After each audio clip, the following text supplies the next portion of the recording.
Hello, hello, hello, hello. It's me again, yung makulit na ka-lovely life. Ka-mamshi, kasisi, kasistarakas, kalodi, mga kalanggat, mga ka-single mom. Ito naman po si ka-lovely life. Mag-cooking ng ina naman po tayo, mga ka-lovely life. Napakasimple lang. Dahil dalawa lang kami dito ng anak ko. So, request siya ng adobo. Pero matamis daw. So, lalagyan na lang natin ng twist, guys. So, ayan lang. Napakasimple ng rekado. Ayan lang, guys. Bawang sibuyas, tsaka good for tuna.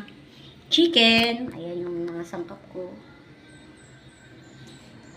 So, lagi ako talaga may chocolate sa harapan ko dahil lagi ako nanlalambot, mga ka-lovely life. So, kailangan ko ng energy. Dami tayo. At may pa-kimchi. So, tara, let's lutuin na natin. So, ayan, mga ka-lovely life. Ginigisa ko po na pumubuti itong ating manok. Saka ko po lalagyan ng konting tubig at saka toyo. Ayan. Lalagyan ko rin po ng konting asukal at gusto ng anak yung matamis. Lagyan natin ng twist yung adobo, guys. Ayan, lagyan na rin natin siya ng mga condiments. Ayan, mga ka-lovely life, patutuyuin na lang po natin adobo natin. Lalagyan po natin siya ng 2 perasong laurel. Kayo, guys, optional naman po yan kung ayaw nyo ng amoy ng laurel.